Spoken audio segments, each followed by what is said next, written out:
तो चलो fourth question discuss कर लेते हैं, उसके ट्रू फॉल्स डिस्कस कर लेते हैं। पहला ट्रू फॉल्स डिस्कस कर रहे हैं। पहले ट्रू फॉल्स में क्या कह रहा है वो रीड करेंगे, ज़रा बताएंगे। पहले ट्रू फॉल्स में क्या कह रहा है, इधर से गीत आप बताना क्या कह रहा है वो। अगर आप साइन a प्लस बी कहीं पर लिखा हुआ है ब्रैकेट में, तो क्या वो साइन a और साइन b के इक्वल होगा? नहीं होगा। क्यों? क्योंकि ये मल्टीप्लाई में नहीं है। हमने इससे पहली एक्सरसाइज में भी इस चीज़ को डिस्कस किया था। साइन एक फंक्शन है, साइन a और b के साथ मल्टीप्लाई में नहीं है। साइन एक फंक्शन है, वो फंक्शन a और b को जो प्लस करके आएगा उस पर उसके ऊपर एप्लीकेबल होगा। तो आप इसको ऐसे नहीं लिख सकते कि साइन की a से भी मल्टीप्लाई कर दी, साइन की b से भी मल्टीप्लाई कर दी। डेट इज़ कम्प्लीटली रॉन्ग, वो गलत है। तो ये स्टेटमेंट क्या मानी जाएगी? ठीक है। और अगर हम किसी चीज़ को फॉल्स बता रहे हैं तो हमें एग्जाम्पल भी देना पड़ेगा उसका। तो देखो फॉर एग्जाम्पल मान लेते हैं a वाला एंगल आपके पास है 60 और b वाले को मान लेते हैं 30। ठीक है, a वाले एंगल को क्या लेट कर लिया 60 और b वाले को 30। तो अब लेफ्ट हैंड साइड में साइन a प्लस b है, that is sign 60 plus 30। 60 plus 30 कितना होगा बच्चों? साइन 90। साइन 90 1।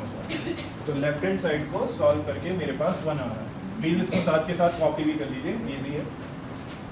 फिर हमें राइट हैंड साइड सॉल्व करना है, that is sine a plus sine b। Now what is sine a?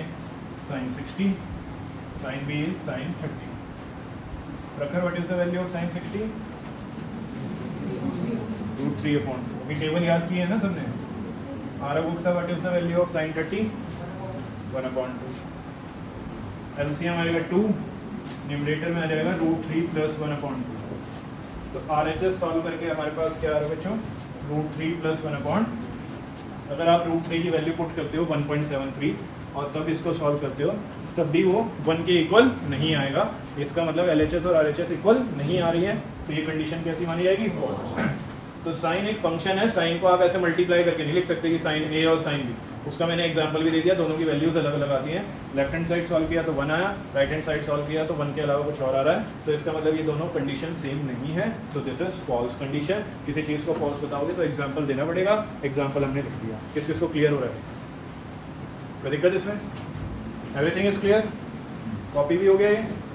Next question discuss करें इसका। Next of sine theta increases as theta. Theta क्या होता है? एंगल। थीटा क्या होता है? तो पहले तो मैं आप लोगों से जानना चाहूँगा थीटा और साइन थीटा की वैल्यूज अलग अलग एंगल पर। साइन थीटा 0 लिख सकते हैं, 30, 45। हमारे सिलेबस में तो यही है ना जो पढ़ने हमें। जिससे पूछते जाएंगे वो बताते जाइएगा। ठीक है हमेश? साइन 0 की वैल्यू, साइन 0 की वैल्यू कितनी होती है बच्चों? 0 होती है। इधर से नंदनी साइन 30 की 1/2, वंशिका 1/√2, केशव √3/2, वंश 1।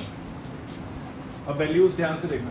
यहाँ तो थीटा बढ़ रहा है ना, थीटा बढ़ रहा है। 0 से 30 हुआ, 30 से 45, 45 से 60, 60 से सो थीटा इज इंक्रीजिंग। क्या ये वैल्यूज भी इंक्रीज कर रही है? पहले 0 थी, फिर हाफ हो गई। इसे सॉल्व करोगे तो हाफ से थोड़ा सा ज़्यादा आ जाएगा, इसे सॉल्व करोगे तो और थोड़ा सा आ जाएगा, और फिर कितनी हुई? है ना? तो वैल्यू 0 से लेकर कहाँ तक बढ़ी है? 1 तक बढ़ी है। तो वो यही कह रहे थे कि जैसे जैसे थीटा बढ़ेगा, जैसे जैसे एंगल बढ़ेगा, वैसे वैसे साइन थीटा की वैल्यू भी बढ़ेगी। तो थीटा पहले 0 था, फिर 30 हुआ, फिर 45 हुआ, फिर 60 हुआ, फिर कहाँ तक गया? 90 तक। तो थीटा बढ़ रहा है। जब उसके हिसाब से साइन थीटा की वैल्यू निकाली तो पहले 0 थी, फिर हाफ हो गई, 0.5 हो गई, फिर हाफ से थोड़ी सी ज़्यादा, फिर उससे थोड़ी सी ज़्यादा, और अल्टीमेटली कितनी हुई है? 1। तो 0 से लेकर कहाँ तक पहुँची है? 1 तक। तो बढ़ रही है, कम हो रही है? तो थीटा भी बढ़ रहा है और साइन थीटा भी बढ़ रहा है। क्या ये बात कॉस थीटा के लिए ठीक है? कॉस थीटा में तो उल्टा हो जाता है। कॉस थीटा में तो इसको रिवर्स कर देते हैं ना ऑर्डर को। तो कॉस थीटा में देखो जैसे जैसे थीटा बढ़ रहा है वैसे वैसे कॉस थीटा की वैल्यू कम हो रही है। पहले 1 थी, फिर 1 से कम हुई, फिर उससे कम हुई, फिर आधी रह गई, और फिर अल्टीमेटली क्या बन गई? 3। तो अगर ये क्वेश्चन कॉस थीटा के लिए आता तो फॉल्स हो जाता, बट ये क्वेश्चन किसके लिए आया? तो इसलिए क्या हो गया, तो इसके आंसर में लिखेंगे ट्रू, और फिर ये पूरी टेबल जैसे मैंने बनाई है इसको बनाकर दिखा देंगे जल्दी से। Again you will write theta, that is 0, 30, 45, 60 and 90। अब आपको किसकी वैल्यूज मेंशन करनी है, cos थीटा की।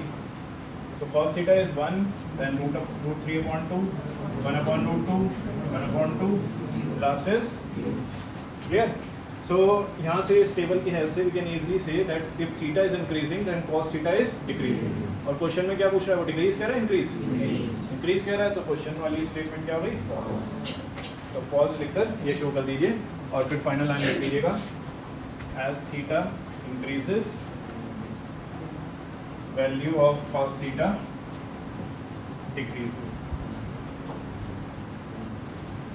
as theta increases value of cos theta decreases, equals to cos theta for all values of theta। is it true बच्चों? yes की भी आवाज आ रही है। क्या sin थीटा हमेशा cos थीटा के इक्वल होता है? सिर्फ और सिर्फ कब होता है, 45 डिग्री पर होता है, बाकी सब पर अलग। तो लिखो इसका answer false. It is only possible when theta equals to 45 degree। जब थीटा 45 होता है तो sin 45 1 upon root 2 होता है, और cos 45 भी कितना होता है, 1 upon 2। तो this is only possible when the angle is 45 degree, ठीक है। और किसी एंगल्स के लिए पॉसिबल नहीं है, जैसे कि अगर मैं sin 30 ले लूँ तो sin 30 is 1 upon 2 and cos 30 ले लें तो रूट 3/2। तो दिस इज नॉट पॉसिबल, ये पूरा नोट कर लीजिएगा एज इट इज ऊपर से नीचे।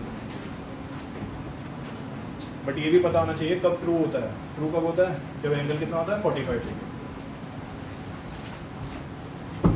अपनी बात क्लियर कर पा रहा हूँ सभी के लिए।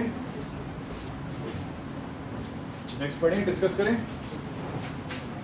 Last part. नोट हो गया फॉर एंगल।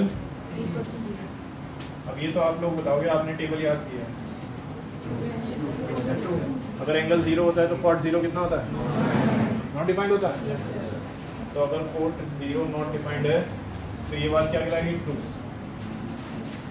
बस लिख दो इसका answer true, as cot 0 equals to not defined.